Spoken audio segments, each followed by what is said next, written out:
제가 한 30년 전에 우리 주님께서 한국을 이렇게 방문하게 하시고, 제가 미국과 카나다에 있으면서 이제 신학대학원에서 이제 가르치고 있을 때인데, 한국에 있는 외국인들을 이렇게 눈에 보게 하시고, 왜냐하면 미국에서 우리가 살 때, 카나다에서 저희들이 살 때 저희들이 외국인이었거든요.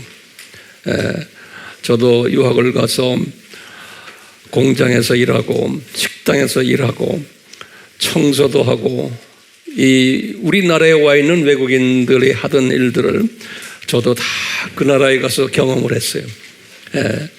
그래서 그 외국인들을 보면은 항상 남의 일이 아니구나, 이게 내 일이구나 라는 생각을 하도록 주님이 그렇게 하셨어요. 그래서 이제 이 외국인들을 상대로 주님께서 신학교를 운영하게 하고 이런 가운데 30년이 지나갔어요. 그래서 이렇게 보면은 그 열매가 이제 눈에 이렇게 많이 보이고, 매주마다 그 열매 중에 일부를 여러분들에게 소개하고 있잖아요. 오늘도 마찬가지로 그 네팔 분들 중에서 주님께서 이곳에 우리 아미센터로 보내가지고 훈련케 하시고, 우리 동대문에 네팔 교회를 개척해 하셨어요. 그때 우리 교인 중에 윤매실, 그 당시에는 권사님이었는데 나중에 이제 선교사님이 되셨는데, 참 이 자매는 참 말로 표현할 수 없는 특별한 자매예요. 이제 자매가 아니죠. 이제 60이 넘어서 이제 70 가까이 가는 분이신데, 그 젊었을 때 그 외국인 사역에 대해서 그렇게 뜨거워요. 그 유난히 그래요. 그래서 주님께서 보시면 아하, 이게 예정론이구나라는 것을 저는 몸에 체험해요. 아무나가 아니에요. 200명이 앉아 있는데 딱 그 자매 하나만 이 외국인에 대해서 관심이 많고, 그러더니 나중에 자기 그 사랑하는 딸을 네팔 형제에게 줬어요. 그래서 이제 결혼케 하시고, 본인이 그 네팔 사역에 아주 그냥 완전히 온 가족이, 자기 아들 또 둘 쌍둥이 아들이 있는데 그 아들들까지 거기에 바치게 하셨어요. 그 동대문에 우리 네팔 교회를 하나 개척해 하시고, 그곳에서 많은 열매를 맺게 하셨어요. 기가 막히게. 그러니까요, 이 윤매실 선교사님은 참 대단한 여자분이세요. 제가 네팔 갈 때마다, 요즘도 네팔 갈 때마다 절 따라와요. 가방 들고. 가방도 그냥 이렇게 잔뜩 들고요. 왜냐하면 거기에 지금 약품도 들어있고 옷도 들어있고 신발 들어있고 그냥 온갖 것들이 다 들어있는 걸 들군요. 그 누가 시켜서가 아닌데 주님이 은혜를 베푸셔서 그 자매를 그렇게.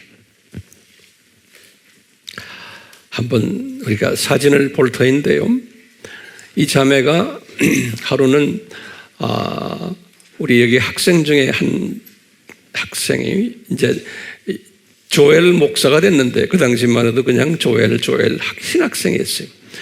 이 학생은 내가 이렇게 가르쳐 보니까 아주 똑똑하고 아주 머리도 명석하고요, 영어도 잘하고, 이 네팔에서 아버지가 제사장, 힌두 제사장 집 아들이. 그런데 한국을 주님이 보내셔가지고 복음을 만나게 하고 우리 신학교에 와서 완전히 사역자가 된 거예요. 근데 이 형제를 통해서 많은 열매를 맺는 가운데 우리 윤매실 선교사의 눈에 들어가지고, 하루는 제가 그 센터에 갔는데 내 마음속에 이 집 딸놈하고 따님이 아주 똑똑하고 대학원까지 나오고 아주 지식인이에요. 딸놈하고 이 형제하고 붙여줬으면 어떨까 하는 생각이 탁 저에게 들어가는 거예요. 그래서 제가 입을 열지는 못하고 있는데 뭐라고 그러냐면, 요 윤매실 선교사님이 날 보고 그러는 거예요. 목사님, 지금 조엘하고 우리 딸하고 저 남산에 데이트 나갔습니다. 그러는 거예요. 성령님이 역사하시는 거 보면 참 이 상상을 못해요. 그래서 그래, 데이트 나갔어? 왜? 둘 붙여줄래 그래? 그랬더니 말은 안 하지만 속으로 이미 그런 마음을 딱 가지고 있는 거예요. 나중에 이제 붙어가지고 아기까지 둘 낳았어요. 그러더니 그 사이에서 나온 열매들은 기가 막힌 거예요. 예. 그 열매들을 오늘 조금 좀 보게 될 거예요. 보시겠어요? 네. 우리 조엘 목사님이 젊은 목사님이 그 당시에 한국말도 잘하고 똑똑하고 이러니까 매스컴에서 이제 이 아들을 불러다가 이제 네팔 이야기도 좀 하게 하고 좀 띄우려고 말이죠. 막 그랬어요. 또 기독교계에서도 이 아들을 불러다가 자기네가 좀 이용하려고 자기 교회에 어떤 도움이 되기 위해서. 그런데 이 윤매실 선교사님이 아주 보통이 아니세요. 절대로 매스컴 타면 안 된다. 네. 그래서 딱 잡아가지고요. 한국식 시어머니 역할을 기가 막히게 해놔서요. 요 아들이 변질되지 않고 지금까지 깨끗하게 있는 거예요. 대부분의 사람들은 매스컴을 타고 유명해지면 다 변질돼 버렸어요. 전부 다. 그런데 주님께서 쓰시는 분은 절대로 유명세를 타게 안 해요. 네. 그래서 우리 팀들 중에 여기서 공부하고는 유명세를 탄 외국인들이 있어요. 우리나라에서. 그래서 가끔가다 외국인 뭐 프로그램 나오면 거기도 나오고 그래요. 우리 여기 졸업생 중에 그놈들은 다 한풀 갚버렸어요. 그러니까 절대로 유명세 타면 안 돼. 네.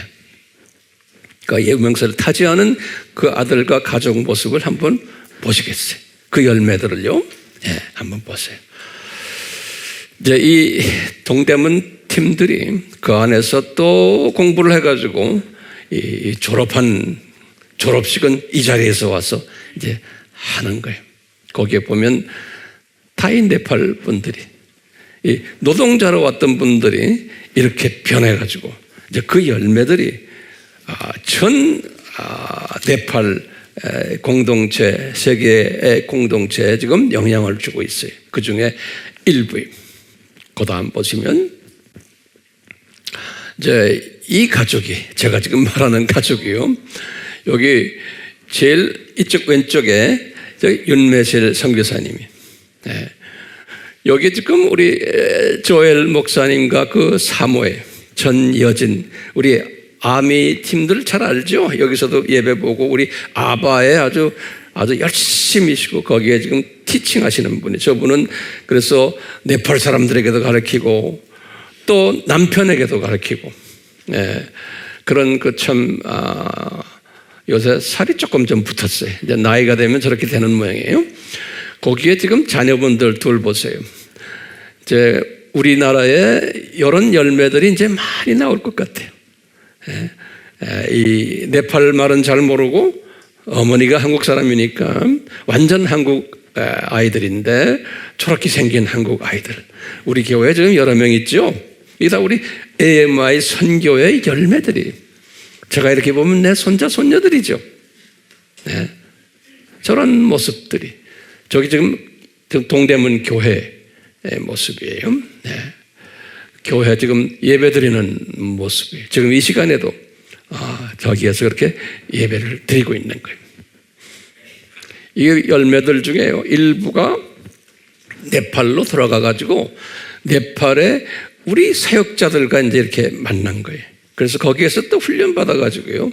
제일 이 오른쪽에 지금 빨간 걸 입으신 분이 우리 네팔의 시암 목사님이시고, 그 다음에 이제 그 밑에 보면 그 바로 밑에 우리 디모데 목사님, 다 이 학교, 시암 목사님은 이 학교 출신이 아니고 거기에서 이제 우리한테 훈련받은 분이고, 요 밑에 지금 여기 있는 요 형제는 디모데 목사님이라고 여기에서 5년을 무릎 꿇고 나하고 같이 기도하면서 저 열매를 맺은 분이. 근데 저 형제가 엄청난 지금 열매를 또 맺고 있어요. 이 형제의 열매들 얘기다. 이 형제의 열매들. 예. 그러니까 이 자리에서 이런 열매들을 맺은 것을 여러분들에게 한번 보여주는 거예요. 그러니까 여러분들도 언젠가는 주님의 때가 되면 이런 열매들을 맺는 그러한 분들이 되시기를 도전을 하는 마음으로 지금 이 사진을 이렇게 보여주고 있어요. 아멘? 예. 그 다음 사진 보시면 이 열매들이다. 예. 이 디모데 목사님의 이 열매들이. 예. 시암 목사님이 거기 있지만 디모데 목사님의 열매들이, 그 다음에 또 보시면 다 디모데 목사님들의 열매들이 다 이렇게 학교 졸업한 졸업증과 그 다음에 이제 우리 책이거든요. 그 네팔어로도 우리 책이 많이 나갔는데 여전히 제목을 딱 보니까 뭐냐면 Theology of Anthropology 그랬어요. 다시 말하면 Cultural Anthropology라는 말이 뭐예요? 문화 인류학이에요. 제가 거기 가서 이제 이 사람들은 종족이 많기 때문에 사람들에 대해서 이제 제가 자세히 설명하면서 문화 인류학을 한 10년 전에 자세하게 가르쳤거든요. 그것을 제가 책자로 만들어 가지고 뿌리는 거예요. 왜냐하면 이분들은 이런 학설이 굉장히 중요해요. 우리보다는. 그래서 이제 그 문화적인 측면에서 복음과 사람을 어떻게 보느냐라는 강의를 제가 했거든요. 이게 내 전공 에어리예요. 전공 분야인데 제가 강의한 것을 책을 만들어서 지금 이렇게 우리에게 지금 보여주는 거예요. 네. 이게 디모데 목사님의 또 이 동대문 팀들의 연합 열매들 중에 일부예요. 예. 이 자리에서 일어나는 열매들이다. 그러니까 사람에게 투자하는 것이 이렇게 열매를 맺는다는 것을 저는 그걸 깨닫고 있어요. 그냥 뭐 집 지어주고 뭐 지어주고 뭐 이거 아무 소용없어요. 우리가 그동안에 사람에게 투자했고 그러기 위해서는 책을 많이 만들었고 그 다음에 사람 하나하나를 내 아들처럼 내 딸들처럼 사랑해주면서 키운 것이 이제 저렇게 돼버린 거예요. 여러분들이 거기에서 저를 도와주신 거예요. 참여 직접 하셨고 물질 바치셨고 고마워요. 주님께 영광이죠? 네, 정말 감사해요. 자, 오늘 계속해서 우리 이스라엘 공부를 할 터인데요. 오늘은 좀 이스라엘 공부 중에서 이 성전, 솔로몬 성전에 관한 그 위치에 관한 이야기를 가지고 주님이 우리에게 가르쳐 주는 주님의 메시지가 있어요. 그러니까 굉장히 중요한 가르침이기 때문에 제가 천천히 정성을 들여서 말씀드리려고 그래요. 칠판에는 적지를 않았어요. 네. 그래서 이제 그때그때 메시지 내용에 따라서 칠판에 적기도 하고 안 적기도 하고 그럴 거예요. 우리 지난 시간에 무슨 공부했죠? 지난 시간에는 제3성전이 반드시 지어져야 된다라는 결론을 제가 말씀드렸어요. 그러면 어떻게 지어져야 되는가요? 누구에 의해서? 그러면 여러분도 이거 정리하셔야 돼요. 첫 번째는 정통파 유대인 팀 중에 성전 재건을 준비하는 팀들이 있었어요. 그 팀들 이름이 The Temple Institute, 두 번째는 Temple Mount Faithful Movement. 제가 영어로 그냥 해요. 그 사람들 이름이 영어로 되어 있기 때문에 우리 다 알잖아요. 이 팀들에 의해서, 다시 말하면 정통파 유대인 팀들에 의해서 성전 재건 운동이 일어나고 있는 거예요. 대부분의 나머지 유대인 종파들이나 유대인 사람들은 성전 재건에 관심도 없어요. 예.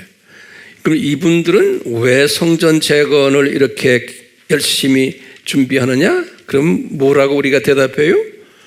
이분들은 자기네가 기다리는 메시아가 성전이 재건되어야만 오신다라고 믿는 분들이에요. 이 믿음 체계를 꼭 우리가 알 필요가 있어요. 그렇기 때문에 이스라엘이 제대로 된 행복한 나라가 되려면 메시아가 오셔야 되는데 그 메시아는 우리가 말하는 우리 예수님 메시아가 아니에요. 그분들은 자기네가 생각하는 메시아예요. 구원주예요. 이분이 오셔야 되는데 그러려면 조건이 뭐냐? 제3성전이 지어져야 된다는 거예요. 이런 비전을 가지고 이 분들이 지금 성전 재건에 앞장서는 거예요. 유대인 팀들이. 자, 그러면 또 유대인 팀들만이 아니고 성전 재건에 앞장서는 팀들이 기독교인들 중에도 있는 거예요. 두 번째 팀들이. 이 기독교인 팀들은 누구예요? 세대주의, 다가 아니고 세대주의의 성전 재건 또 앞장서는 그룹들이 있어요. 미국에요. 우리나라에도 거기에 따라오는 분들도 좀 있어요. 요분들은 왜 성전이 지어져야 되냐? 그러면 이 사람들은 믿음 체계가 뭐예요? 왜 성전이 지어져야 돼요? 유대인들과 같아요? 유대인들과 달라요. 요 사람들은 믿음 체계가 뭐냐면 성전이 지어져야만 된다. 왜냐하면 예수님이 공중 재림을 하기 위해서는 꼭 성전이 먼저 지어져야 된다고 믿는 그룹들이에요.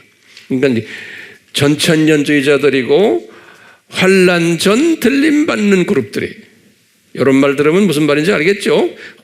그 환란 전에 예수님이 공중 재림에 오신다 라고 믿는 그룹들이. 이게 이제 세대주의 그룹들이. 그러니까 목적이 다르죠. 목적이 다르지만 이분들이 유대인들과 같이 일을 하고 있는 거예요. 왜요? 성전 재건을 위해서는 서로가 한 마음인 거예요. 목적이 다르지만. 그러니까 같이 해요. 우리나라에 지금 오순절 그룹들이, 미국의 오순절 그룹들이 아이합이니 여러 가지 지금 이제 우리나라 사람들이 말할 때 뭐라고 그래? 신사도 운동이라는 말 들었죠? 네. 이런 거 하는 분들이 다 이쪽과 관계되어 있어서 이렇게 성전 재건에 열심히 해요. 네. 이분들이. 그 다음에 이제 세 번째 그룹이 있어요. 성전 짓기 위해서 열심히 한 그룹들이. 뒤에서 열심히 도와주는 그룹이 뭐냐면 요 두 짐승 그룹이에요. 두 짐승은 뭔지 여러분들 아시죠? 이 두 짐승 그룹 중에서도 두 번째 짐승인 종교적 적그리스도 그룹들이에요. 요 그룹들이 암암리의 뒤에서 성전 재건을 앞장서서 이분들이 도와주고 있어요. 그래서 이분들과 세대주의 또는 오순절 계통의 성전 재건 팀들과 가까워요. 같이 왔다 갔다 해요. 이게 신기하죠. 복음은 다른데 그런 측면에서 서로 교제해요. 그렇기 때문에 상당히 혼돈스러워요. 오늘날이. 이 세대주의 그룹 등의 이 지도자들이 바티칸을 왔다 갔다 해요. 가서 이 교황에게 인사도 하고요. 예. 이런 일들이 여기저기서 오늘날 일어나고 있어요. 그러니까 사람들이 볼 때 상당히 혼돈해요. 그렇지만 요 두 짐승 그룹들, 다시 말하면 신세계 질서 팀들은 왜 성전이 지어져야 된다고 믿어요? 요 사람들은 또 목적이 달라요. 요 성전을 지어놓고는 자기네가 이 세상 낙원화시키는 데에 센터로 만들려고 그러는 거예요. 평화센터로. 그렇기 때문에 성전을 지어야 되지만 그 성전을 지으려고 하는 이 세 그룹들의 목적이 서로 다른 거예요. 동기가 다른 데에 성전 지어야 된다는 그 성전 자체에는, 지어야 된다는 자체에는 서로가 관심이 똑같은 거예요. 지어야 된다는 그게. 근데 왜 지어야 되는가에 대해서는 서로가 달라요. 그러니까 주님께서 그렇게 디자인하셨어요. 다르면서도 지금 완전히 다른 그룹인데, 이 세 그룹이 이게 서로가 하나가 되는 거예요. 그렇기 때문에 우리 이 조직을 모르면은 많은 사람들이 혼돈하는 거예요. 그래서 내가 이렇게 웹을 가끔 가다 보면 성전 이야기 나오고 하는 사람들이니까 쫙 내가 보면요, 다 보면은 어디에 부족해요. 그러니까 한쪽만 보고 있는 거예요. 이 큰 그림을 보지를 못하는 거예요. 여러분들은 지금 볼 수 있어요? 제가 이런 설명할 때 이것이 소화가 돼요, 안 돼요? 되기를 바라요. 네? 우리는 독수리 시각자들이기 때문에, 독수리 시각자라는 건 뭐예요? 지혜자들이. 예. 이 지혜자들이기 때문에 우리는 이것을 볼 수 있는 자들이 되어야 되는 거예요. 자, 그러면 우리 질문이 있어요. 그러면 이 성전을 어디에다 지어야 되느냐? 이게 어디에다 지어야 돼? 지금부터 말씀 잘 들으세요. 별로 쉬운 게 아니기 때문에 하나하나 오늘 잘 들으세요. 그럼 이 성전을 지금 짓는 데는 동의하는 게 몇 그룹이 지금 동일해요? 3그룹이 동일하는 거예요. 그런데 문제는 그러면 어디에다 성전을 지어야 되느냐? 이게 이제 우리의 큰 질문이에요. 그러면요, 일반적으로요, 뭐라고 이 3그룹들이 다 무슨 생각하느냐면 성전을 짓긴 지어야 되겠는데 어디다 지어야 되느냐? 그러면 동의하는 게 있어요. 뭐냐? 첫 성전이 어디예요? 솔로몬 성전이라고 그러죠. 이 첫 성전, 다시 말하면 솔로몬이 959년에 주전에 지었던 성전, 그 성전 자리에다가 지으려고 그러는 거예요. 그럼 내가 왜 이런 말이에요? 솔로몬 성전이 있었지만 나중에 516년에 제2성전이 지어졌거든요. 제2성전이. 그걸 스룹바벨 성전이라 그러잖아요. 516년에. 솔로몬 성전은 959년에 지어졌고, 그 다음에 586에 그 성전이 무너졌다가 516에 70년 만에 제2성전 스룹바벨 성전이 지어진 거예요. 그리고는 쭉 가다가 주전 20년에 무슨 성전이? 헤롯 성전이 또 지어진 거예요. 제2성전을 무너뜨리고는 다시 말하면 재건축한 거예요. 헤롯 성전이 20년에, 주전 20년에. 그렇기 때문에 지금 이슈가 뭐냐면 정확하게 솔로몬이 지었던 성전의 위치가 어디냐가요. 오늘은 이 부분을 우리가 이제 자세히 다룰 거예요. 그래서 솔로몬 성전 요 자리에다가 지금 제3성전을 지으려는 분들이 요 자리에다가 지으려고 그러는 거예요. 그런데 그 자리를 찾아야 되는 거예요. 왜? 그동안에 제1성전이 있은 다음에 제2성전, 지금 그 다음에 헤롯 성전, 그 사이에 지진도 일어나고 뭐 이래서 지형이 다 바뀌었거든요. 조금씩 바뀌었기 때문에 정확한 솔로몬 성전 자리 찾는 거는 쉽지가 않은 거예요. 지형들이 다 바뀌어버렸어요.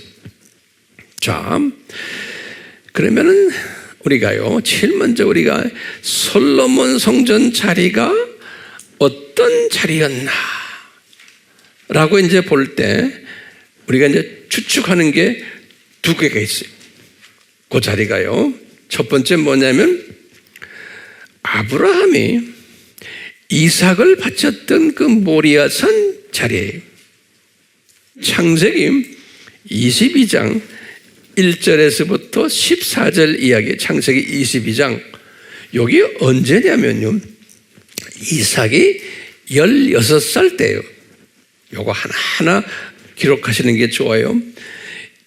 이삭이 16살 때는 거기 언제냐면 주전 2050년이에요. 2050년. 그 계산은 여러분들이 나중에 하세요. 왜냐하면 간단히 하면 아브라함이 2166년에 태어났어요. 아브라함이. 그러니까 아브라함이 100세 될 때 이삭이 나왔어요. 그렇죠? 그러면 언제 이삭이 태어난 거예요? 2066에 태어났어요. 이삭이. 주전으로 생각하면 거기에다가 16세 때 지금 이 모리아산에 바치는 사건이 있었으니까 정확하게 2066에 빼기 16 하면은 2050이에요. 됐어요? 예. 2050에 이삭 바치는 사건이 일어난 거예요. 예. 그러니까 지금 이삭을 바쳤던 그 자리가 우리가 요 자리가 솔로몬 성전을 짓는 자리인데 그 지성소 자리를 보는 거예요. 지성소도 정확하게 보면 어딜까요? 속죄소예요. 왜요? 속죄소에서 죄사함이 일어나죠? 그래요, 안 그래요? 예. 우리 염기부에서 배웠죠? 레위기 16장에서 우리 정확하게 배웠죠? 그러니까 죄사함이 일어나는 정확한 장소는 어디예요? 법궤 위에 속죄소에서 일어나는 거예요. 피가 거기에다 피 흘리는 피카바라는 게. 그러니까 정확하게 예수님의 보혈이 그 속죄소에서 일어나는 거예요. 다시 말하면 죄사함이 그 속죄소에서 일어나는 거예요. 그렇기 때문에 솔로몬 성전의 위치가 어디냐 할 때 우리가 지금 짐작하기를 이삭을 바쳤던 아브라함이 바로 그 자리가 속죄소 자리가 mercy seat이라고 그러죠. 속죄소 자리가 아니었나 우리가 추측을 하는 거예요. 오케이? 그리고는 정확하게 이 바울이 나중에 갈라디아서에 주 49년이죠. 바울이 그것을 깨달았어요. 바울이 뭐냐면 그때 이삭이 누구였냐? 아브라함이 바쳤던 그 이삭이 예수님의 그림자였다 그런다고요. 예수님의 그림자. 그러니까 그 이삭이 예수님이었고 순양이 이제 대신 이제 피 흘렸죠. 그러니까 그 자리가 예수님의 십자가 흘렸던 자리로 보는 거예요.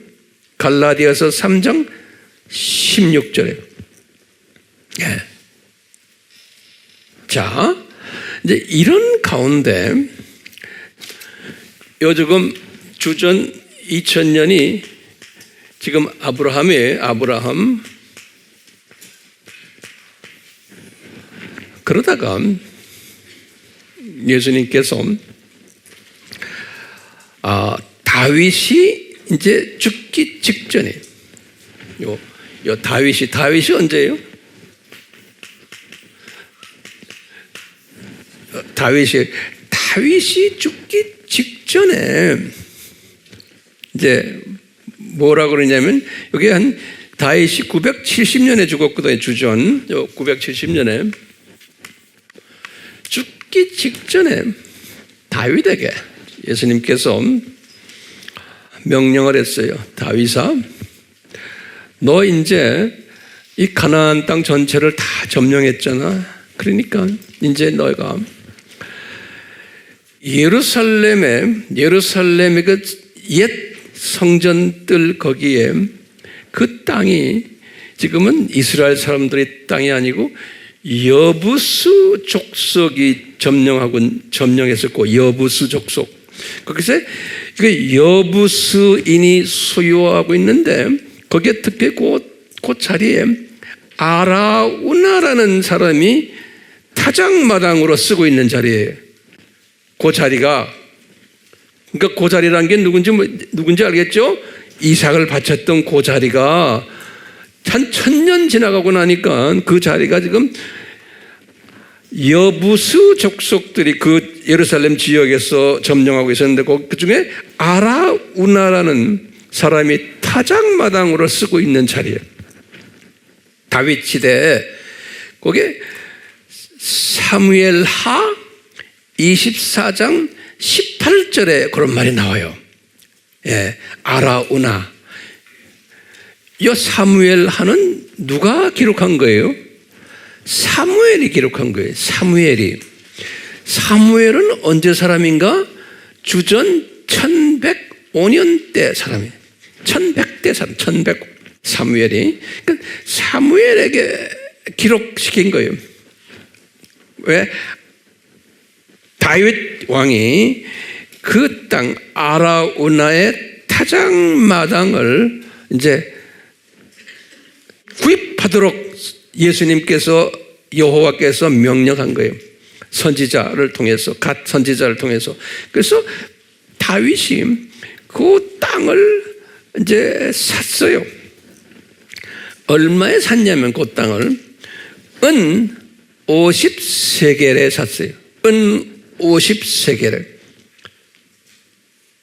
사무엘하 24장 24절에 그런 말 써 있어요. 나중에 성경 하나하나 보세요. 얼마 주고 샀다고요? 은 50세겔에 샀다 그랬어요. 누가 기록했어요? 사무엘이 기록했어요. 사무엘이 주전 1000년 때 사무엘이 기록했어요. 그런데 이제 우리가 혼돈스러운 게 하나 있어요. 나중에 이 에스라는 주전 480년대 분이 이건 신학자예요. 학자예요. 에스라가 역대상, 역대하를 기록한 분이에요. 이 에스라가 역대라는 것은 역사책이에요. 그러니까 모세오경부터 신명기 이거 다 보고 그 다음에 여호수아서 그리고 쭉 해서 사사시대의 모든 역사들을 쫙 보면서 정돈한 거예요. 학자로서 역사를 다시 재정돈한 것이 이스라엘 사람들을 위해서 그게 역대상, 역대하예요. 학자적인 눈으로 쭉 정돈을 했어요. 정돈을 했는데 에스라가 언제예요? 주전 480년이에요. 약 500년이에요. 근데 이 에스라가 이 사건을 지금 아라우나 타작마당 사건을 기록한 게 있어요. 근데 이 사건을 보면은요, 다르게 기록했어요. 어떻게 기록했냐면, 역대상 21장 15절에는 뭐라고 말했냐면, 요 땅을 오르난의 타작마당이다 그랬어요. 오르난의 타작마당이다. 역대상 21장 15절에. 그리고는 계속해서 역대상 21장 25절에는 이 땅을 금 600세겔을 주고 샀다. 이렇게 돼. 금 600세겔을 주고 샀다. 오르나르로부터. 그러니까 이제 우리 자유신학 하는 사람들은 성경이 그러니까 이게 하나님 말씀 아니에요. 이거 틀려먹었어요. 뭐야, 이거 다르게 써놨잖아요. 이 자유신학 하는 사람들은 이런 걸 받아가지고 말한다고 해요. 이 영성이 없는 사람들은. 예. 그러면 여기에 대한 우리 학자들이 여러 가지 리서치를 하지만 정확한 대답들이 없어요. 근데 저는 딱 주님하고 대화하면서 주님께서 저에게 까다로운 점이 있어요. 이게 뭐냐면요, 저도 학자 중 한 사람 아니에요? 그렇게 믿으세요? 네. 예.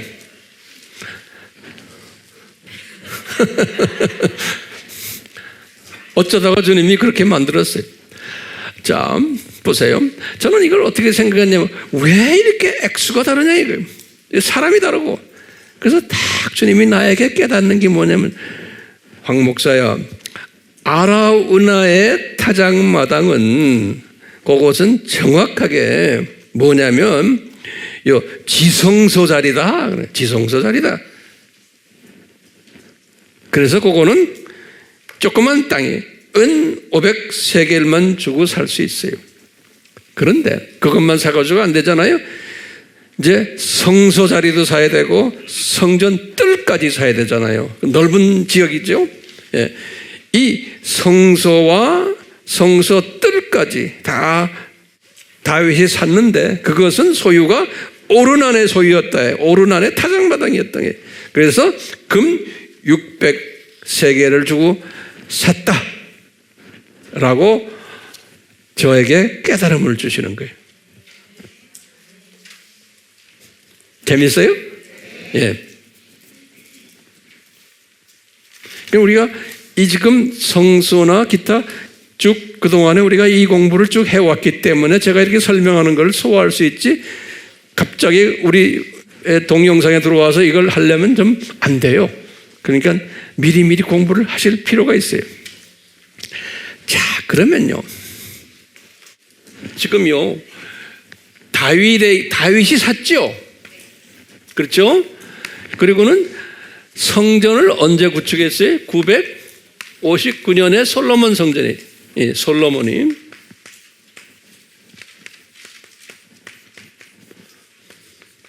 그러니까 다윗이 이 땅을 사도록 성령님께서, 예수님께서 인도하시고는, 그리고는 아들 솔로몬이 그 땅 위에다가 이제 성전을 건축한 거예요.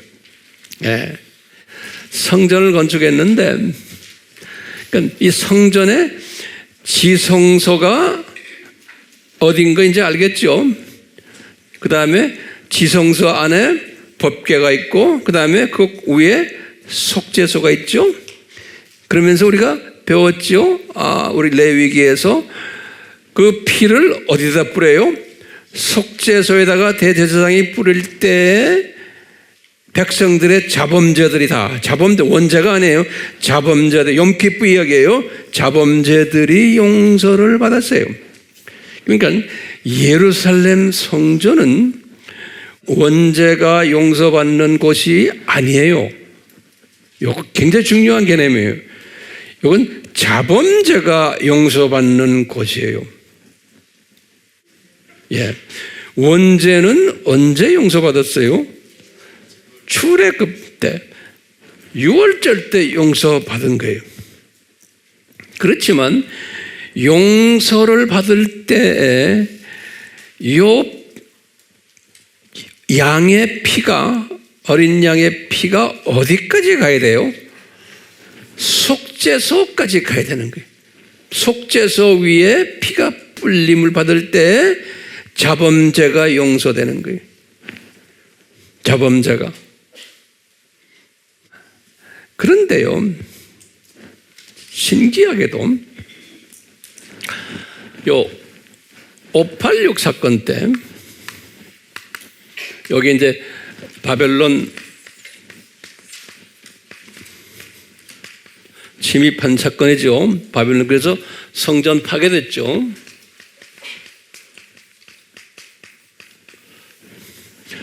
요 586 직전에 이제 예레미야라는 사람이 있어요. 예레미야, 굉장히 중요한 사람이에요.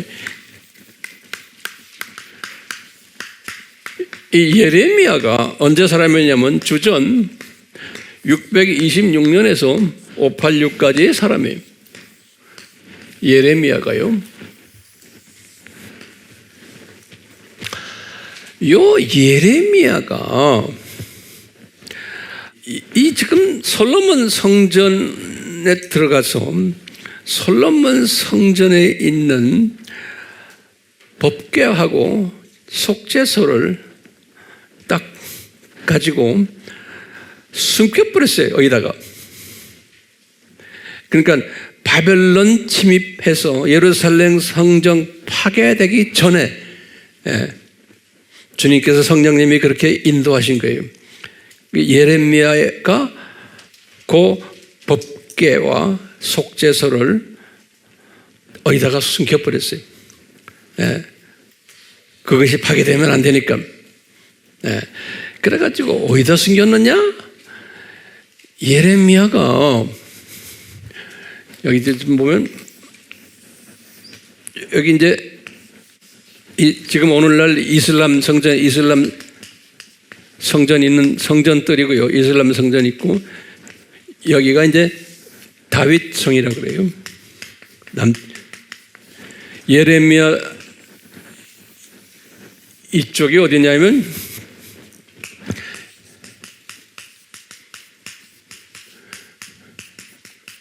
예레미야가 동굴을 발견해가지고 이 예루살렘, 지금 이게 다 이제 예루살렘 아니에요. 이렇게. 이 안에 동굴을 발견해가지고 그 동굴 속에다가 숨겨버렸어요. 뭐를 숨겼어요? 법궤와 속죄소를 동굴 속에다가 숨겨버렸어요. 그래서 나중에 이제 유대인들이 그 동굴을 예레미야 동굴이라 그런 거예요. 영어로는 제레미야 케이브라고 그래. CAVE. 나중에 웹에 들어가서 보세요. 근데 웹에 들어가면 보는 게 함부로 다 보다 보면 이런 배경을 모르면 나중에 또 딴소리 하게 됐어요. 그렇기 때문에 잘 들으셔야 돼요. 하도 혼돈스럽기 때문에 그래요. 영적으로 오늘날이요. 그것을 이제 예레미야 동굴이라 그러는 거예요. 그래서 이제 지금까지도 유대인들은 예레미야 동굴 알아요. 어렴풋이 뭔지를. 근데 이 예레미야 동굴에다가 숨겨버린 거예요. 근데 이것을 숨긴 것을 어떻게 아느냐? 이게 이제 중요한 거예요. 제가 한 1년 전, 한 2년 전에 여기에 대한 이야기를 제가 써줬어요. 여러분들 다 알 거예요. 마카비 2장 4절에서 8절, 이게 외경이에요. 중요한 이 외경이에요. 외경, 성경, 우리가 믿는 성경 플러스 성경이에요. 이 마카비라는 저 양반의 저 성경 구절에 보면은 뭐라고 되어 있냐면, 법궤와 이 지성소를 예레미야가 저 동굴 속에 숨겨놨다라는 이야기가 있어요. 예. 그리고는 입구를 막아버렸다, 예레미야가. 그래서 아무도 들어갈 수 없었고, 이 바벨론 군대도 들어갈 수가 없었고 몰랐다는 거예요. 예. 그러니까 그 마카비에 뭐라고 써 있냐면은, 이것을 이렇게 숨겨서 막아놓고는 언제가 돼서 오픈시키느냐는 내용까지 들어있는 거예요. 뭐라고 써 있냐면, 하나님이 자기 백성들을 모으고 자비를 베푸시기까지는 알려지지 않으리라, 이런 말이 써 있대요. 예. 그 후에 알려지리라. 기가 막힌 말이 써 있는 거예요. 다시 말해요. 하나님이 자기 백성을 모으고 자비를 베푸시기까지는 알려지지 않으리라. 그 후에 알려지리라. 이 말을 우리식으로 지금 표현하면 뭘까요? 자기 백성 하면요, 요거 이제 중요한 거예요. 우리식으로 표현하면 이방인의 충만한 숫자가 차는 거예요. 요거 따라오세요. 두 번째는 뭐냐? 유대인 중에 메시아닉 유대인 14만 4천이 차가는 거예요. 여기 자기 백성이에요. 됐어요? 요 숫자가 차기까지는 사람들에게 요 지금 사건이 알려지지 않으리라, 그런 거예요. 근데 요 근래 와서 지금 이제 저같이 해석하는 사람이 있는지 없는지 모르지만 저는 지금 이렇게 해석하는 거예요. 그러니까 이때까지 숨겨놨다가 요 예레미야 동굴 속에 이 법궤와 자비석이 있다는 것을 요 근래 와서 우리가 알게 되는데, 좀 있으면 제가 이야기하겠지만 훨씬 그 전에도 알았는데 사람들이 깨닫지 못했어요. 그렇기 때문에 제가 아바 옛날에 한 10년, 15년 전에 가르칠 때도 그랬어요. 성전이 어디에 재건될까? 그러면요, 저를 보세요. 여러 학자들이, 이 전문 유대인들이 특히 성전을 재건하고 싶어하는 유대인들이 그랬어요. 요 전통적으로 믿기는 오리지널 솔로몬 성전이 요 이슬람 성전 자리라고 생각하는 거예요. 그러다 보니까 무슨 일이 있었어요? 성전을 지으려면 이 이슬람 성전을 무너뜨려야 돼요. 그렇잖아요? 무너뜨려야지만 성전 지을 수 있잖아요.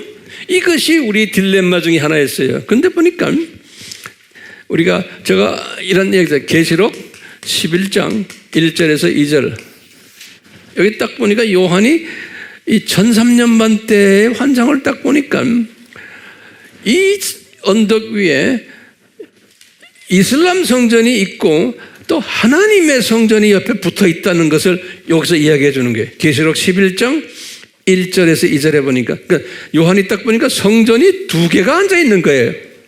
예.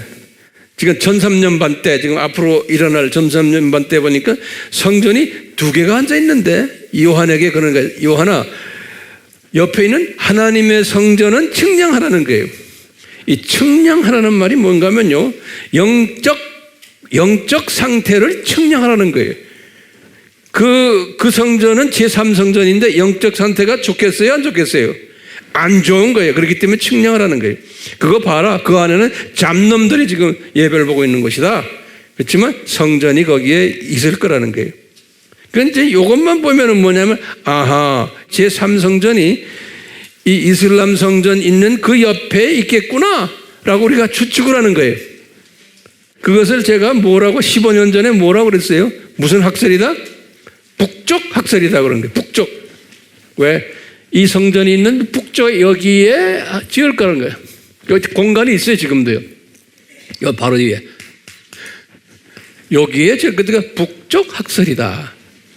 또 어떤 학자들은 뭐냐면 여기에 지금 알-악사 성전이 있는데 요 알-악사 성전과 바위 성전 사이에 이슬람 사람들이 발 씻고 얼굴 닦는 그 파운틴이 있거든요. 여기다 짓지 않을까라는 이런 학설도 있어요. 이걸 남쪽 학설이다 제가 이야기했어요. 여기다 짓지 않을까. 예.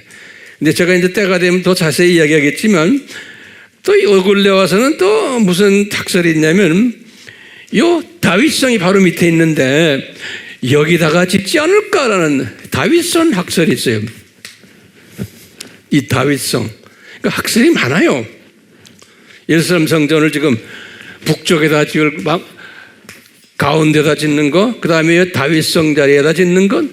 그래서 이제 제가 지난번 우리 교인들 예루살렘에 갔을 때 그 가이드가 이런 말했어요. 이 다윗성 이 자리에 지금 이스라엘 정부가 집들을 자꾸 다 구입한다는 거예요. 기억나세요? 그래서 이 자리에다 성전을 지으려고 여기다가. 그러니까 이런 이야기도 있는 거예요. 그러니까 지금 성전을 어디다 지을까 하면은 하나, 둘, 세 학설이 있어요. 자, 그런데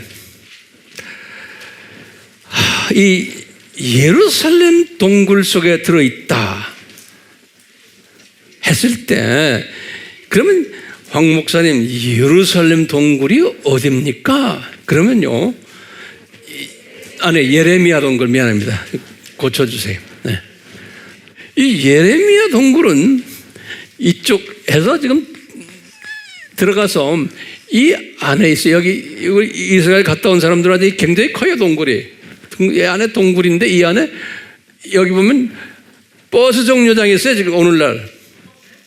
버스 정류장. 우리 보통 가면 가이드들이 뭐라고 그래요? 이 버스 정류장 그 위에 언덕 위에서 예수님이 죽으셨다 그런다고요. 이 버스 정류장 이 언덕이요. 여기 이제 저희 갈보리 언덕이. 예. 예수님이 죽으신 곳은 저 버스 정류장 위에 있는 조그만 언덕이 거기에서 예수님이 죽으셨습니다. 이렇게들 이야기를 해요. 그러니까 예수님이 실제로 시내에서 나가가지고 이제 실제로 죽으셨잖아요. 자, 그걸 잘 생각하세요. 이러는 가운데, 제가 예전에도 이야기했지만요, 란 와이어트라는 사람이 있어요. 란 와이어트라는 사람. 이게 굉장히 이 사람, 란 와이어트. 1933년에 태어난 분인데 1999년에 죽었어요. 란 와이어트라는 사람인데 여기 이제 웹에 들어가면 이 사람 이야기 많이 나와요. 이게 이제 보세요. 제가 참고로 이제 이야기해 줄게요. 이 란 와이어트라는 사람이 미국의 테네시주에 사는 남자 간호사 출신이다 이렇게 말해요. 난 얼굴을 못 봤던데 이분에 관한 모든 걸 내가 이렇게 리서치를 해보니까 이 사람은 평신도예요.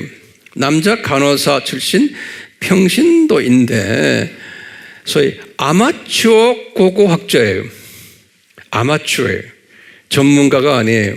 근데 이 사람에게 성령님이 무슨 마음을 줬냐면 이 성서에서 나오는 모든 역사적 사건들이 진짜인지 가짜인지를 한번 리서치하고 실제로 찾아가서 한번 봐라 하는 마음을 줘가지고 이런 평신도가 목회자들이나 신학자들도 고고학자들도 잘 못하는 일들을 이 사람이 진행했어요. 그래서 이걸 보면서요, 주님께서는 이 평신도들, 빛도 없고 이름 없는 이 사람들을 특별히 사랑하시고 쓰시는구나. 학자들이라는 사람들, 목회자들이라는 사람들 정말 겉돌게 만드는구나 라는 것을 저는 깨닫게 돼요. 이 사람을 보면요, 이 사람이요, 실제로 이제 웹에 들어가서 이 사람 이름을 치고 한번 쭉 보세요. 홍해가 진짜 그 홍해를 갈랐느냐 모세가, 이것을 이 사람이 그걸 엄청 자기 돈 들어가면서 리서치를 했어요. 그러니까 보니까 홍해 밑바닥에 이 애굽 사람들의 말바퀴랑 애굽 사람들의 그 따라왔던 그 죽은 뼈다구랑 이게 다 밑바닥에 있는 걸 다 찾아냈어요. 그러니까 홍해 건너는 것도 이게 진짜다. 그게 기가 막힌 발견이에요. 예. 그런데 교계에서는 이런 사람들을 알아주질 않거든요. 예. 자기네 팀이 아니라고. 이 예수 믿는 사람들 못된 놈들 많아요. 예. 못된 목사 새끼들도 많고, 제가 이런 말해서 죄송합니다만 못된 신학자들도 많고요. 엉터리들 너무 많아요. 전 세계적으로. 미국도 마찬가지예요. 제가 그쪽 세상에서 같이 살아보니까 그래. 그 유명하다는 무슨 신학자들, 유명하다는 목사들도 같이 가까이 지내서 교제를 해보고 사역을 같이 해보면요, 이게 엉터리가 엄청나게 많은 거예요. 그러니까 굉장히 갈등스러워요. 나는 내가 직접 그런 걸 경험한 사람들. 괜히 제가 이렇게 열을 내네요. 예. 그런 걸 생각하면 열나요. 왜냐하면 많은 주님의 백성들이 속임당하는 거예요. 속임당하는 거예요. 이런 것들 때문에. 예. 자, 이분이 홍해만 탐험한 것이 아니고 노아 방주도 탐험해가지고 실제라는 것을 다 증명했어요. 이 사람이, 이 평신도가, 누가 인정을 해주지도 않는데, 그러다가 이분이 이 마카비 2장 4절에서 8절 말씀에 의거해서 예레미야 동굴 속에 분명히 이 법궤와 자비석이 있을 것을 성령님이 가르쳐 준 거예요. 근데 이분이 보니까 천사가 와서 자기한테 말해줬대요. 천사가 와서. 예. 그래가지고 이분이 1991년이니까 지금부터 몇 년 전이에요. 예. 약 한 30년 전이죠. 그렇죠? 1991년에 이스라엘 정부의 허가를 맡아가지고 무슨 동굴이에요? 예레미야 동굴로 들어갔어요. 저 예레미야 동굴은 무슬림들이 관장하는 곳이 아니잖아요. 무슬림은 성전산만 관장하거든요. 그러니까 이스라엘 정부가 관장하는 거예요. 그래서 이스라엘 정부의 허가를 맡아가지고 거기에 들어가가지고 동굴 안이 엄청나게 큰 거를 발견한 거예요. 그 안이. 근데 아무도 거기에 들어가지 못했대요. 그러니까 주님께서 그 안에 함부로 들어가지 못하게 하신 거예요. 그동안에 쭉 했다가 약 2000년 동안 들어가서 누가 했다는 사람이 없어요. 그러다가 이제 들어갔는데 이분이 쭉 들어갔는데 이렇게 하는데 거기 보니까 한참 들어갔는데 예수님이 십자가에서 죽으셨던 지금 이 위치 가까이 땅속으로 들어간 모양이에요. 들어가 보는데 벽에 핏자국이 쫙 있다라는 거예요. 이제 이분의 글이에요. 이분이 어디에서 동영상으로 말하는 걸, 영어로 말하는 걸 내가 다 자세히 들었어요. 듣고는 내가 그걸 나름대로 내가 정리를 한 거예요. 이분 이야기예요. 거기에 보니까 핏자국이 있어서 천사가 갑자기 자기한테 그러더래요. 저 피를 네가 채취하라 그러더래요. 그래서 피를 채취했대요. 채취해가지고 이제 나왔는데 그 지금 피를 흘린 그 자리가 정확하게 예수님이 골고다 위에서 십자가에서 피를 흘리신 그 자리라는 거예요. 이 사람 말에 의하면 그 자리라는 거예요. 근데 거기서 예수님이 피를 흘려서 쭉 했는데 그 피가 이렇게 내려와서 지금 그 동굴 밑으로 있는데 이 사람의 생각은 뭐냐면 그 땅 밑에 그 바위 밑에 이게 지진에 의해서 이게 다 이게 지형이 변한 거예요. 밑에 분명히 자비석과 법궤가 있을 거라는 거. 왜? 예레미야가 거기다 숨겨놨잖아요. 그러니까 예레미야가 숨겨놓은 그 자리가 바로 거기서 쫙 올라가면 그대로 예수님이 그 자리에서 십자가에서 죽으신 거예요. 예. 그래서 그 예수님의 피가 이렇게 흘러내려왔는데 그 피가 어디까지 내려갔겠어요? 자비석까지 내려가신 거예요. 정확하게 자비석까지. 근데 이분이 그 자비석과 법궤는 완전히 이렇게 돌 안에 묻혀가지고 자기 못 봤다는 거예요. 근데 피가 흘러내려간 건 봤다는 거예요. 그래서 그 피를 천사가 채취하라고 그래서 이 사람이 이것을 채취했대요. 채취해가지고 나와서 예루살렘에 있는 종합병원에 가져갔대요. 종합병원에 가져가서 그 연구인들에게 이게 사람의 피기 때문에 한번 피를 좀 조사해봐라. 그러니까 그 연구원들이 깜짝 놀라더라는 거예요. 어떻게 사람의 피인데 염색체가 24개밖에 없느냐? 이 피는 그러더라고요. 모든 인간은 염색체가 46개. 남성 염색체 23개, 여성 이 23개. 이렇대요. 자세한 건 난 잘 모르겠는데. 근데 염색체가 24개밖에 없다는 거예요. 그렇기 때문에 이것은 23개, 예수님이 남자니까 상염색체라고 그러더라고요. 어머니로 받은 거 있고 그 다음에 남성 염색체 하나 해서 24개가 되지 않았나 이렇게들 이분들이 해석을 하더라고요. 나는 여기에 전문가가 아니기 때문에 우리 교회에 의사들도 계시고 간호사들도 계시니까 약사들도 계시고 여러분들이 알아서 더 들여다보세요.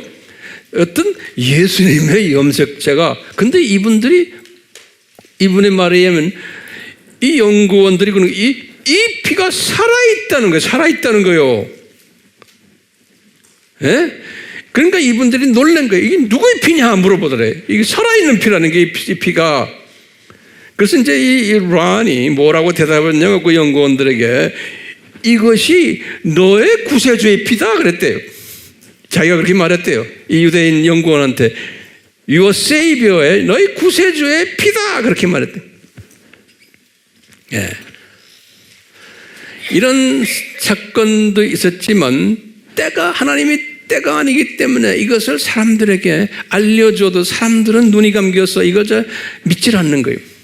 예. 기독교인들이. 그래서 이 사람이 그리고는 이런 모든 것을 한 다음에 1999년에 이제 91년에 이걸 발견하고는 8년 후에 주님 나라에 갔어요. 이분이. 네. 그분 이름이 뭐예요? 예. 란 와이엇 그래요. 아주 지금은 이제 많이 알려진 이름이에요. 란 와이엇. 여러분 손바닥에 다 저 사람에 대해서 있으니까 보세요. 자, 그러면 이제 이거를 깔아놓고 이제 우리가 좀 봅시다. 아까 그랬죠. 이방인의 충만한 숫자가 차고 14만 4천 메시아 유대인의 숫자가 어느 정도 찰 때 되면은 이 예레미야 동굴 사건을 조속에 숨겨져 있다는 것을 이제 알게 될 거라는 거예요. 지금 우리가 지금 이것을 알고 있는 모든 사람은 아니지만 일부라도 알고 있는 이 세대에 살고 있는 거예요. 기가 막혀요, 안 막혀요? 기가 막히죠. 네? 그러면 제가 한번 여쭤볼게요. 앞으로 지을 제3성전, 이 삼성전에는 예수님의 피가 있는 피의 제사를 드리는 성전이에요? 아니에요? 아니에요. 이거 중요한 말이에요. 앞으로 짓는 제3성전은 예수님의 피와 관계가 없어요. 그렇기 때문에 이 성전은 이 예레미야 동굴 저 위에 지을 수 있어요, 없어요? 못 지어요. 지금 제가 볼 때는 제3성전을 피와 관계없는, 예수님의 피와 관계없는 성전이에요. 그렇죠? 근데 신기하게도 우리가 이제 볼 때, 아하, 이 첫 성전인 솔로몬 성전은 그러면 어디다 지었을까? 라고 생각하면 여러분들 한번 나에게 좀 대답해 주세요. 그 성전은 어디에다 지은 것 같아요? 예? 제가 볼 때는 분명히 이 동네에다 이렇게 지은 것 같아요. 그래서 여기 지금 지성소 있고, 여기 이제 속죄소 이렇게 있고, 이 누구의 성전이? 오리지널 솔로몬 성전은. 그래서 이 지성소 자리, 속죄소 자리가 여기 같아. 그래서 예레미야가 조리로 옮기지 않았나 하는 생각이 들어요. 그 지하에다가. 예. 그런데 이게 지금 의문점이 있어요. 잘 좀 보세요. 지금 이 성전을 지을 때는 959년이에요. 그렇죠? 그런데 보세요. 아까 내가 말했죠. 이 성전, 이 자리가 이삭을 바친 자리라고 그랬죠? 그게 그러면 몇 년 전에? 1000년 전이죠.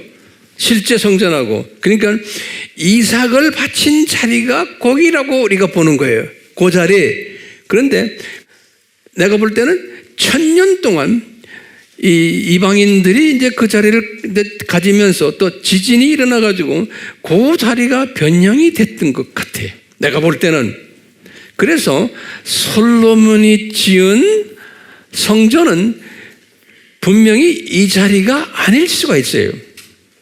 내가 볼 때는요. 왜? 옮겨갔기 때문에. 이 지진이 일어나고 이래서. 그래서 오리지널 법궤와 지성소 자리는 어디에야만 돼요? 이 자리에 돼. 예? 그런데 솔로몬 성전을 지을 때는 내 생각에는 이 자리에다 짓지 않았던 것 같아요. 왜? 지형이 이미 완전히 달라졌어요. 지형이 달라져가지고 이제 우리가 예측하는 거예요. 예?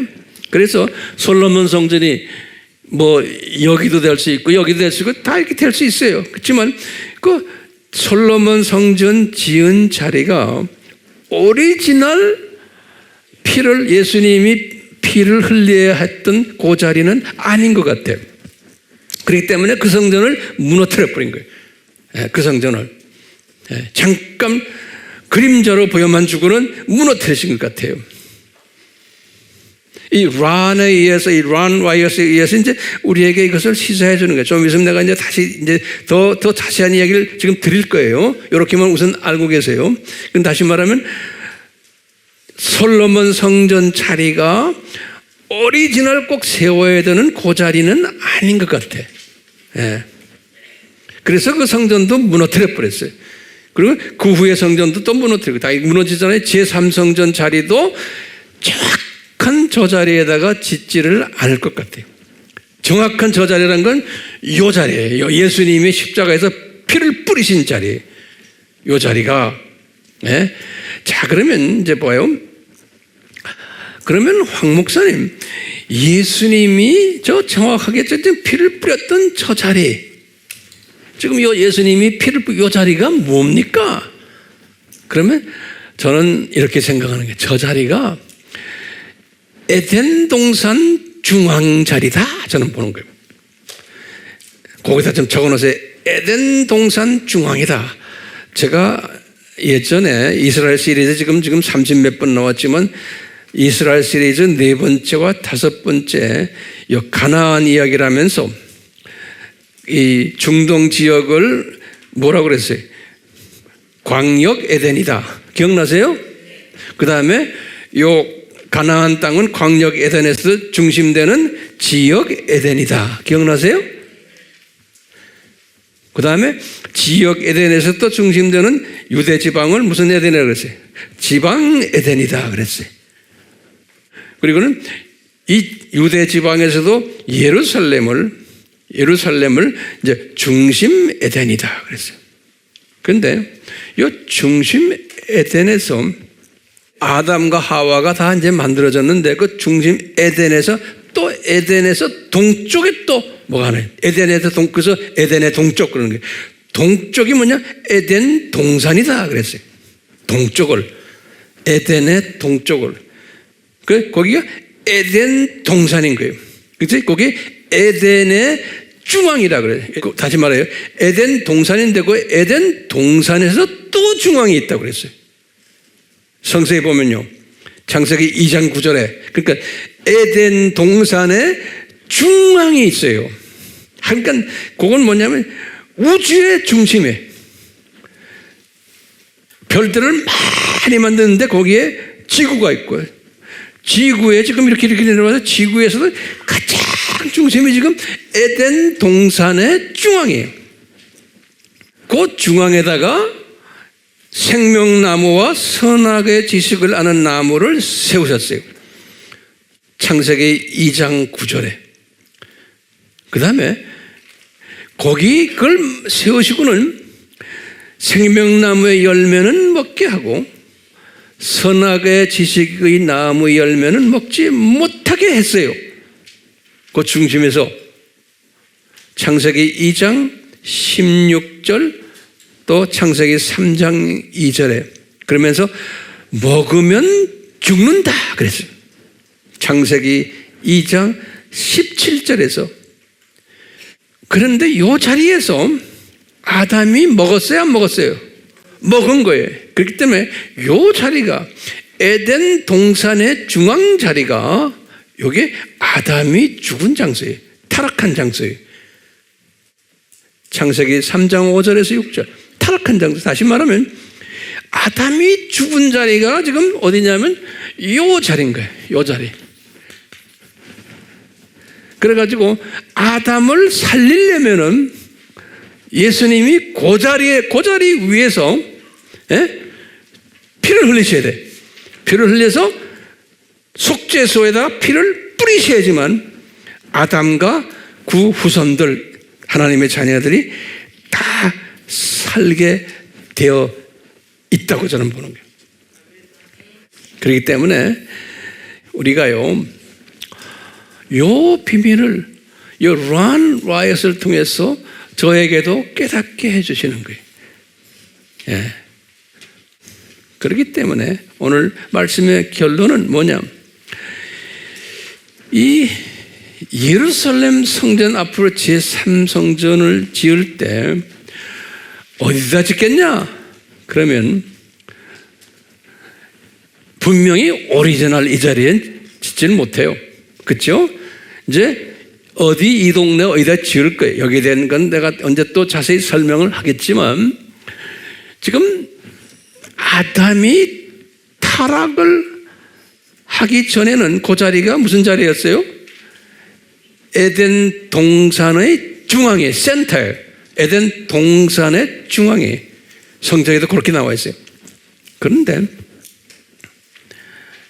에덴의 중앙의 센터에서 이런 죽음이 일어났는데 죽는 사건 때문에 아담이 타락한 사건 때문에 7,000년 이 세상이 전개된 거예요. 그렇죠? 7,000년 이 세상이 전개되면서 지형의 변화가 있었고 지진이 일어났고 기후 변화가 있었고 하면서 저 자리가 완전히 이제 변형된 거예요. 저 자리가. 그러니까 오리지널 자리에서 변형이 됐어요. 아담 타락 직후부터. 그러다가 이제 노아의 홍수가 일어나가지고 또 변화가 온 거예요. 그리고 그 후에도 많은 지진들이 일어나서 지금 변화된 그곳에 지금 있는 거예요.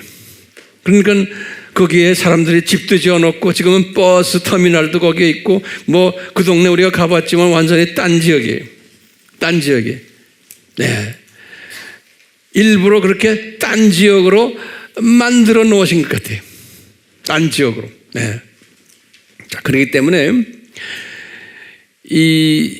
오늘은 그 에덴 동산 중앙이 타락한 곳이고 살리신 곳이, 그러니까 역사의 주 무대가 에덴 동산 중앙인 거예요. 예? 그곳에 법궤가 있도록 하신 거예요. 나중에. 그래서 예레미야가 성령님의 지시에서 그 옛 에덴 동산 중앙에다가 법궤와 자비석을 거기다 숨겨놓은 거예요. 거기다 숨겨놓으신 거예요. 예. 아무도 들어가지 못하게. 예. 그러니까 주님께서는요, 이렇게 자세하게 우리에게 이렇게 보여주시면서 이제 그 숨겨놓은 그 법궤, 그 법궤를 제3성전을 짓기 위해서 법궤가 필요하다 그래가지고 과거 한 3, 40년 동안 이 성전 재건 그룹들이 법궤 위치를 찾느라고, 잃어버린 법궤를 찾느라고 별 노력을 다 했어요. 그래서 제가 한 15년 전에도 여기에 대해서 설명했잖아요. 여러 가지. 어떤 사람들은 아마 팔라사, 에티오피아의 크리스찬 그룹들 있죠. 이 팔라사들이 가지고 있지 않았나 이렇게 해서 짐작을 했고, 그런데 알고 보니까 그거예요? 아니죠. 이것도 아닌 거예요. 또 어떤 사람들은 그래 짐작하는 거예요. 요 예레미야 동굴 속에 숨겨져 있는데 오늘날 들어가지 못한다 이렇게 보고 있는데, 제가 보니까 그 학설이 맞는 것 같은 거예요. 그러니까 언제까지 그 동굴 속에서 숨겨져 있을까요? 제 보기에는 있다는 것만 우리가 아는 것뿐이지 그걸 영원히 안 보여주실 것 같아요, 주님께서. 그래서 아예 그냥 지진을 통해서 돌로서 이렇게 법궤를 막아버린 거예요. 예. 그래서 이 라운드 들어가 보니까 그 법궤를 볼 수가 없다는 거예요. 그런데 예수님이 흘린 피는 봤다는 거예요. 예. 자, 그러면 결론이 뭘까요? 아하, 우리가 지금 어떤 때에 살고 있는가?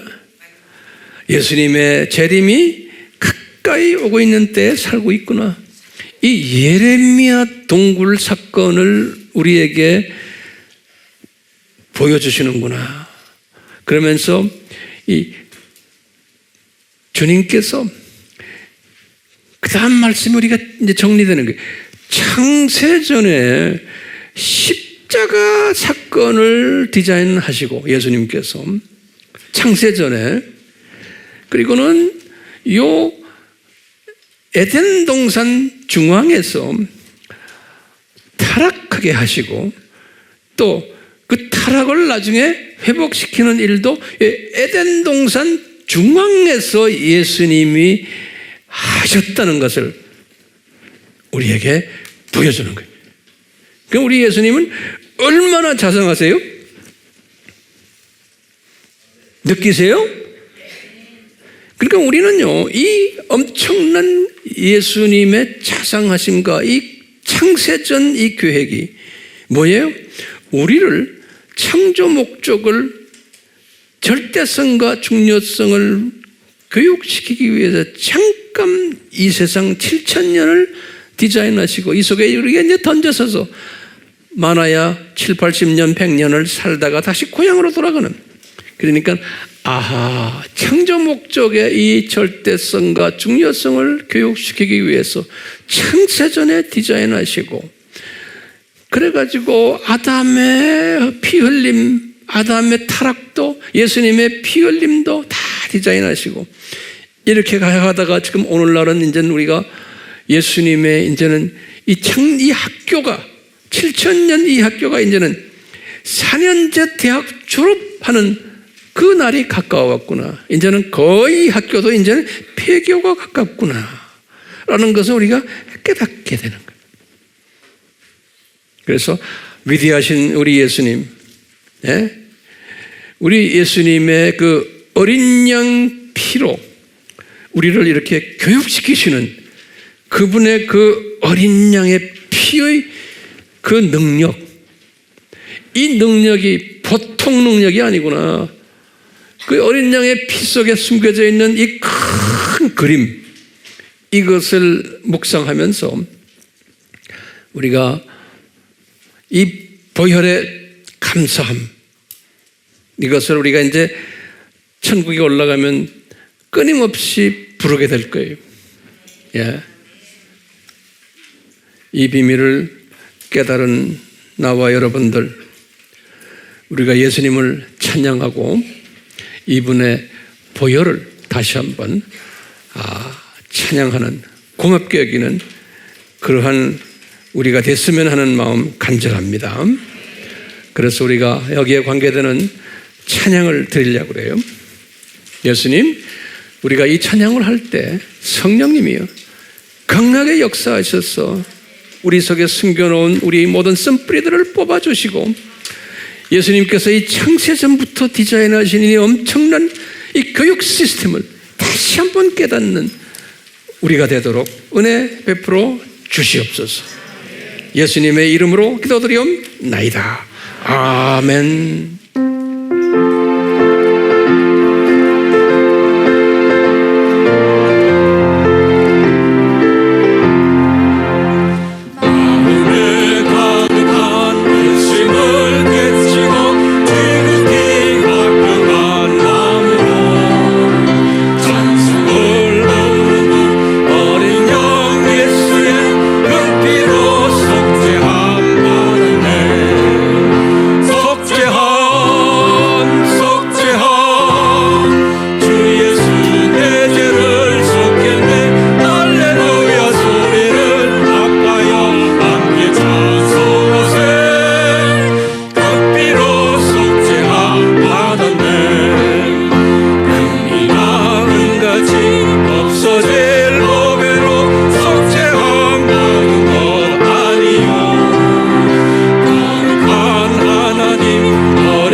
제가 한번 여쭤볼게요. 왜 이분이 이 세상에 내려와서 이렇게 자세하게 우리에게 가르쳐 주시면서 이 속죄의 제물로 피를 흘리셨나요? 라고 대답하면 뭐라고 대답하세요? 그냥 감사합니다, 감사합니다 이 수준이에요? 저는 아니라고 생각해요. 뭐예요? 왜 이분이 창세전에 이것을 디자인하셨어요? 사랑? 아니죠. 창조 목적의 절대성과 중요성을 교육시키기 위해서인 거예요.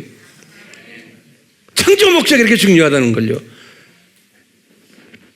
그러니까 주님이 누구를 가장 사랑하겠어요? 창조 목적에 순종하는 사람들이. 예, 이 창조 목적에 순종한다는 말은 뭐예요? 구체적으로? 창조 목적이 뭐예요? 삼위 하나님을 찬양하고 경배하고 경외하고 이분을 존경하는 것이 창조 목적인 거예요. 이 세상에 쓸데없는 것에 내가 신경 쓰고 나의 모든 정력을 바치는 것은 창조 목적에 어긋나는 거예요. 그러니까 저나 여러분들, 이 예수님의 창조 목적에 얼만큼 순종하고 귀하게 여겼나에 따라서 저 나라에 올라가면 내 계층이 결정되는 거예요. 왜? 이것 때문에 이분이 이런 걸 디자인하신 거예요. 그러니까 이 목적에 얼만큼 네가 순종했냐에 따라서 나의 위치가 결정된다고는 확실합니다. 제가 이런 설교를 왜 합니까? 여러분들 지적 만족을 위해서 합니까? 절대로 안 해요. 네. 이런 말씀을 우리가 깨닫고 이럴 때마다 더 창조 목적에 순종하는 그런 자들이 되었을 때 그게 복 있는 사람입니다. 네.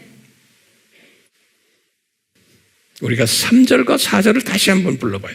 지금 이 찬송에 4절에 보면 우리가 거룩한 천국에 올라가서 이 넘치는 이 주님께 감사를 외치는 이야기가 4절에 나와요.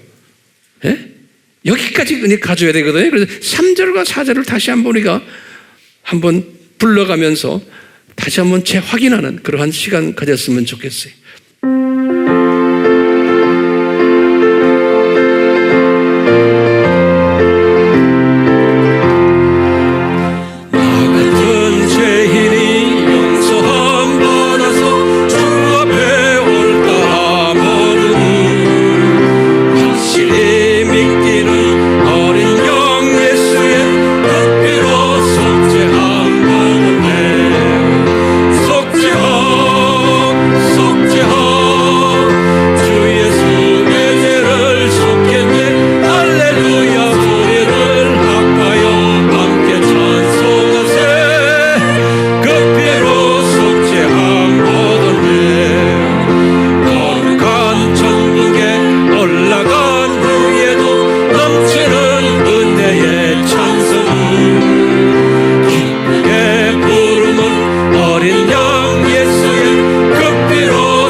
천국에 올라가서 예수님이 창세전에 우리에게 창조 목적의 이 절대성과 중요성을 가르쳐 주시기 위해서 이렇게 인간이 되셔서 우리를 위해서 고생하셨네요.